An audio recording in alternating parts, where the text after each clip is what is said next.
غیر قانونی مقیم افراد کے حوالے سے پالیسی تبدیل نہیں ہوگی، نگران وزیر اعظم نے پھر واضح کر دیا۔ عام انتخابات صاف اور شفاف ہوں گے، انوار الحق کاکڑ نے عزم دہرا دیا۔ کہتے ہیں داغدار اور غیر داغدار کی باتیں 70 کی دہائی سے چل رہی ہیں، قوم پرست سمجھتے ہیں تمام چیزیں ان کی نگاہ سے دیکھی جائیں۔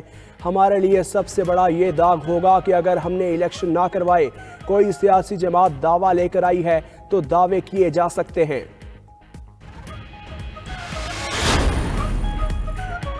پاکستان اور سپریم کورٹ بار ایسوسی ایشن کا چیف الیکشن کمشنر کے زیر نگرانی انتخابات پر تحفظات کا اظہار، مستعفی ہونے کا مطالبہ۔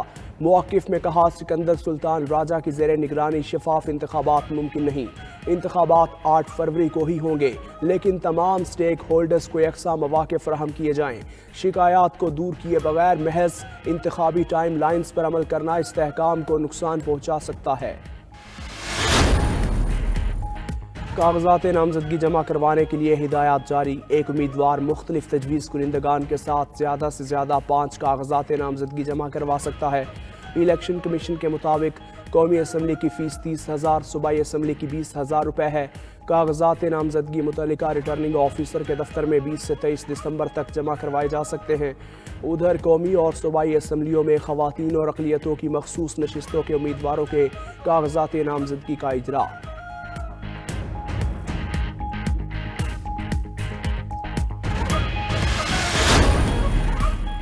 سپریم کورٹ نے بلوچستان ہائی کورٹ کا حلقہ بندیوں سے متعلق فیصلہ معطل کر دیا۔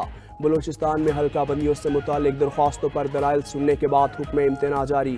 سپریم کورٹ نے کہا حکم نامے سے درخواست گزاروں کی اپیلوں پر اثر نہیں پڑے گا۔ عام انتخابات کے بعد حلقہ بندیوں سے متعلق اپیلیں دوبارہ سنیں گے۔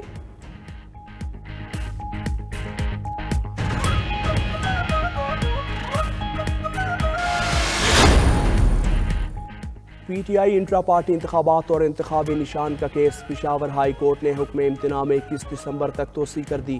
الیکشن کمیشن کو پی ٹی آئی کے خلاف 21 دسمبر تک کارروائی نہ کرنے کی ہدایت۔ دوسری جانب chairman P T I barrister Gohar Ali Khan کہتے ہیں پاکستان کے 70% عوام تحریک انصاف کے ساتھ ہے۔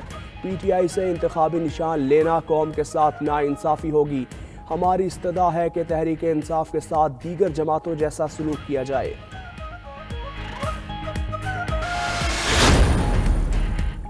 عام انتخابات کی تیاری، مسلم لیگ نون کے پارلیمانی بورڈ کا 13واں اجلاس جاری۔ چنیوٹ، فیصل آباد، ٹوبہ ٹیک سنگھ اور جھنگ سے امیدواروں کے انٹرویوز۔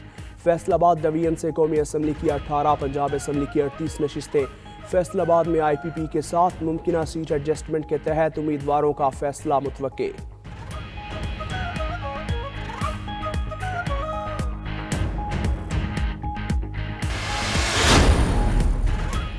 توہین الیکشن کمیشن کیس میں سابق چیئرمین پی ٹی آئی اور فواد چودھری پر فرد جرم عائد نہ ہو سکی۔ فواد چودھری کی توہین الیکشن کمیشن کیس میں اوپن ٹرائل کی استدعا۔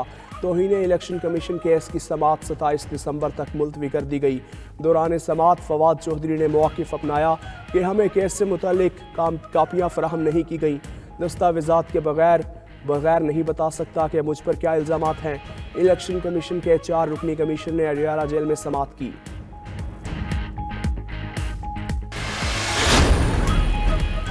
Army chief general Asim Munir کی دورہ امریکہ کے دوران اہم ملاقاتیں۔ پاکستانی سپہ سالار کا امریکی سینٹرل کمانڈ ہیڈ کوارٹر کا دورہ۔ امریکی سینٹرل کمانڈ کے کمانڈر جنرل مائیکل ای کوریلا سے ملاقات۔ باہمی دلچسپی کے امور، علاقائی سلامتی کی صورتحال پر تبادلہ خیال۔ سینٹ کوم اور پاک فوج کے درمیان دفاعی تربیت اور رابطے بڑھانے کا جائزہ لیا۔ آئی ایس پی آر کے مطابق آرمی چیف نے سینٹ کوم جوائنٹ آپریشن سینٹر کا بھی دورہ کیا۔